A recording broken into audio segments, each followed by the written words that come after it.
WGBX Radio 91.1 FM, our community radio in Southern Illinois, and this is Beyond the Binary. Beyond the Binary. Beyond the Binary with Benny and Aaron, Benny and me. Benny and me. Yeah, so this is going to be our first full hour show. Absolutely. Which Benny and I are really both excited about because we tend to have to tackle a bunch of stories rather quickly and not really give them the attention they deserve. So we have a bunch of stories today. Absolutely. And I guess something else that I kind of want to mention just in brief is that Making Contact, which is what plays right after us, usually at 9:30, has been moved to Thursdays between noon and 2 p.m. during Occupy the Airwaves.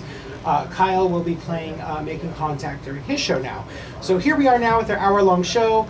We want to begin with an interview that I conducted with musician Alex Davis out of Los Angeles, California.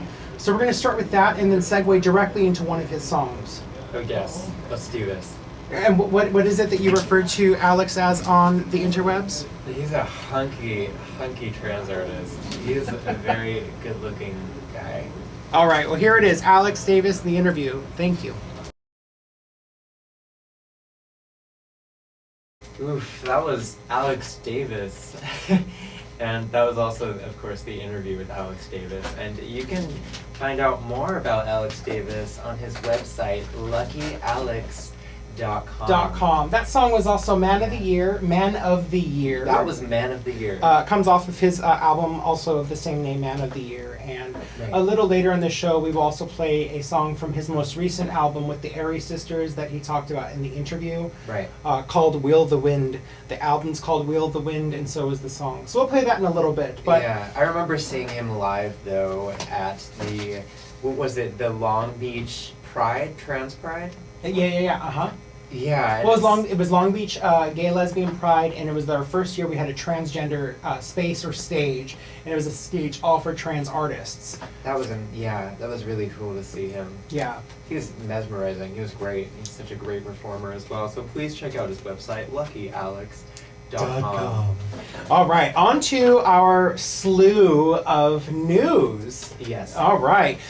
First up on a couple of really quick quips, if you will. First off, days after, last week we talked about how the U.S. Social Security changed its policy for accessing sex changes on documents, and how now that sex change, all it needs is really a note from a physician as opposed to surgery, which is huge. That is huge. Days later, the American Medical Association had their annual meeting in Chicago, where their House of Delegates passed a resolution to support state policies allowing trans individuals to change the sex designation on birth certificates.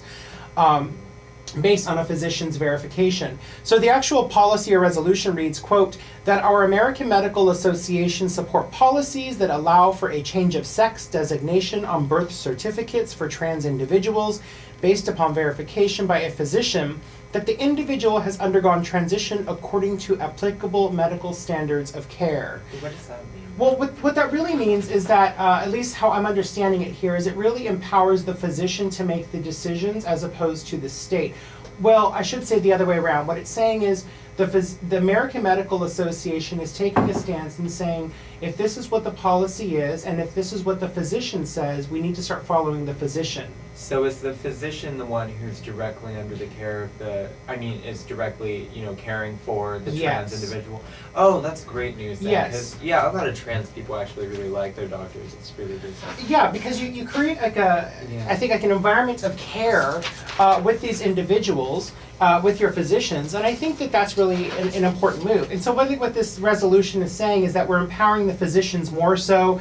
State policies, unfortunately, still have to change. So with the Social Security changing, it's a slow shift, but it's, actually a very fast shift in a couple of days. So we'll see. Now, second bout of news, Aaron has an announcement to make. This is a cool announcement. This is actually pretty awesome. Awesome what's going on in Houston, Texas. Houston, Texas. The mayor named on July 5th, 2013, Alexis Hollada, and I'm sorry if I'm pronouncing that wrong, Alexis Hollada Day. And Alexis is an out trans black metal vocalist and bassist, and she is up for Houston Female Vocalist of the Houston Press, which I just think is awesome. It really You know, is. whenever I see a trans woman or a trans anybody being successful, I definitely just get this little great feeling inside my body. You know, Sure. it's awesome. Well, I'm sure it's like a motivating factor, right? It's that someone is, quote, making it. But, you know, it's also a matter of making sure we're reaching to all kinds of trans people, Right. making sure everyone's succeeding. But, I mean, this is, Houston, Texas is, the mayor is naming July 5th Alexis Hollada Day. Like, that's crazy. Yeah, a trans woman has a day. That's amazing. Like- Seize the day. Maybe she'll sleep in or something. That'll be awesome. That'd be awesome. Yes. Or she's black metal vocalist. She probably gets exhausted easily. That's so. true. All right. Screaming. On to our next order of business. The Oxford English Dictionary has updated its list, and for June 2013, there is, as usual, a slew of new words added. These words include, drumroll please. All right, trans, trans man, trans person, transphobia, transphobic, and trans woman.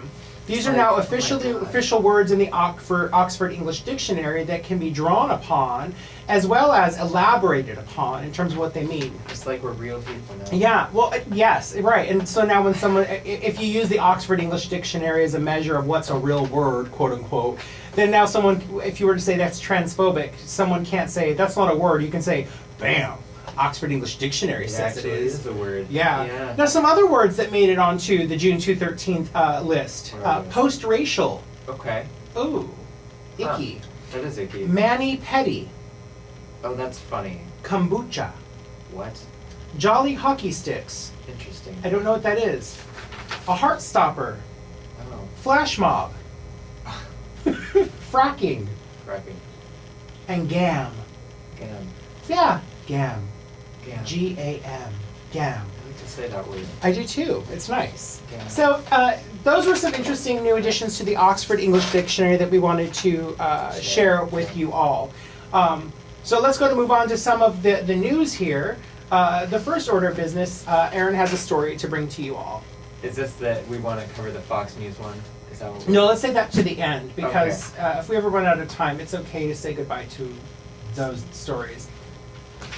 Okay. This is this is actually really important news, and it's been news that's been going all around the internet right now. It's been everywhere, especially in the trans spaces online. Mhm. So I heard about this right away. A transgender artist is being arrested for bearing breasts on a plane, and you know, before we make too many judgments here, these are radical activists. Nina Arsenault and Lexi Sanfino. They're hardcore transgender activists. So Yes. we're gonna expect a lot of Evocative, provocative, Yeah. I think thought-provoking. thought-provoking things. Work. And you know, whenever we see these article titles, you know, woman exposes breasts, arrested, I think we instantly blame the woman, and not, you know, I think there's a lot more to look at. But this incident was provoked by questions from the flight attendant, which they, you know, the trans activists, they didn't see those questions appropriate, and it's typical questions that you should just never ask a trans woman. Like, she came over and said, if you'll let me, you guys have to teach us how to do our makeup, Yeah. said the 39-year-old performer. And then they were like, you know, because you used to be guys, right? So, I mean, they were egging on these trans women, maybe innocently, but, Yeah. I mean, this That's is not offensive. but that's the thing, though, is it's not innocent, right? Like, yeah, it's offensive.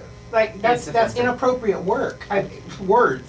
A lot of people ask me inappropriate questions constantly. Now that it's a word, we can say it. That's transphobic. That is transphobic, and you know, I think more people are becoming aware. But these are trans activists, and you know, in response, Sanfino decided to strut topless down the aisle, and you know, as she will. This is just a reaction I think trans women have to being called guys. Oh, sure. You know, it's not. I think it's just, you know, people react in the heat of the moment, and I think that was a trans activist move, and it was a. And part of that question of the flight attendant of you used to be men also presumes that somehow you're still a man somewhere in there, quote unquote. It's right. yeah, they're like traces. Right, and Yeah. so I think that this notion is really, and this is another thing about her being an activist, meaning that she's probably more comfortable, relatively more comfortable than others in terms of being able to engage in certain practices that puts her body on the line in ways that maybe other people don't. Right. And I think that this was an example of her, when she struts up and down, I would love to have been there for this. I was like, yes, yes, yes, work. That she struts up and down this plain aisleway, right? And yes, indeed, as you're saying, a reaction, but also trying to point out, no, I'm a woman, completely. Anyway, they were threatened instantly to be shoved into a male prison. Yeah. That's kind of how it goes. And Harassed by the they were police. addressing them using male pronouns. He, sir, what have you. This sort of thing is provoked. And there's a lot of news actually going on right now when it comes to the exposure of breasts and where women are kind of in this feminist idea of breasts being normalized as just a body part, and the exposure of them shouldn't lead to some sort of controversial arrest.